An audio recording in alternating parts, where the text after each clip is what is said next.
Magsasali na ako ng tubig ng radiator bari ulan. Tapos na akong testing. Walang tagas, walang bulwak, kaya pwede na tayo maglagay ng ulan. Ito ay para hindi mag-init ang makina. Siguro mga 2 years to bago palitan. Lalagyan natin ang impudo para walang matapon.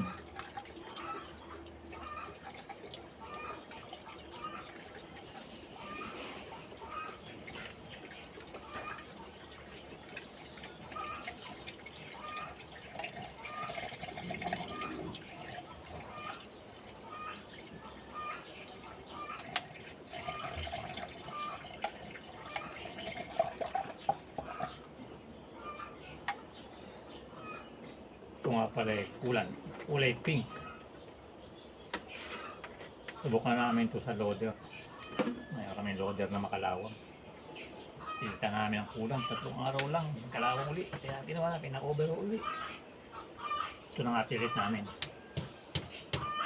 Wala na makakabit namin. Hindi na kinalawang, parang ito mahusay. Nakakapatay ng kalawang. Hindi na rin nabu-overheat. Kaya dito ko naman siya subukan sa truck ko. Ang laman nito, 2 litro kada maliit na galon.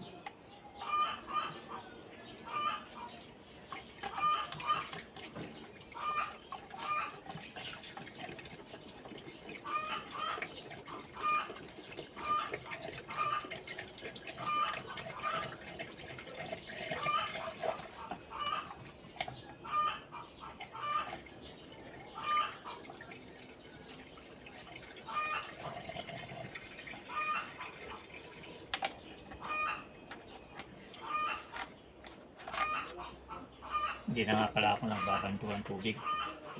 Puro kulat na ginagamit ko. Mas maganda kapag puro, wala ng tubig. Mas maganda ang pakinabang. Kasi pag may tubig pa, magaling kumupas. Nawawala ang bisa. Meron namang kulat na hinahalo lang. Pero ito na ginagamit ko. Talagang puro na. Kasi 3 years naman, o 2 years hanggang 3 years pwede itong umabot bago ma-expire. Kaya sulit na rin. Ang isang ganito ay naabot ito ng 250, 2 liters. 5 binili ko, 10 laman ito.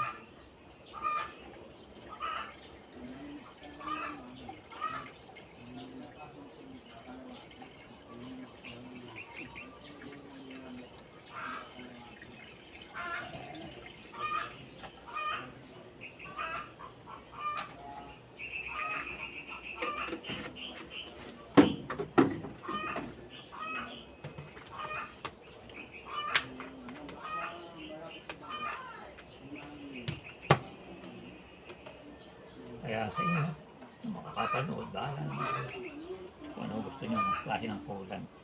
Ito na sumunod sa Toyota na kulay pink.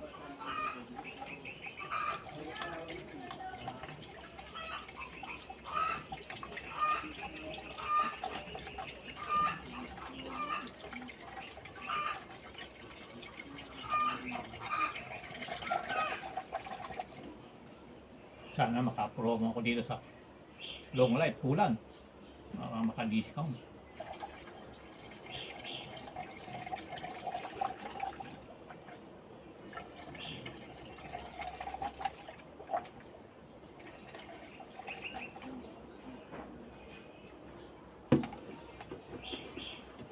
Yun po. Bali, hindi naubos ang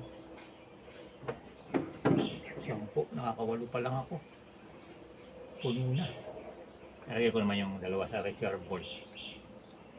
reservoir. Dahil puno na siya, tatakpan ko na.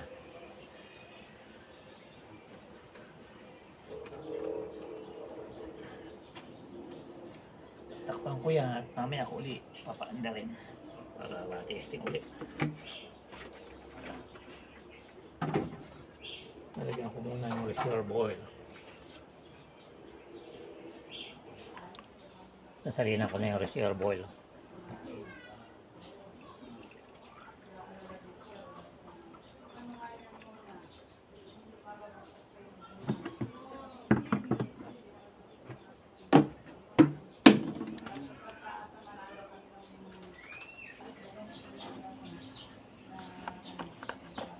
Tapos na ako magsali ng kulang tayo ng po ang level maximum.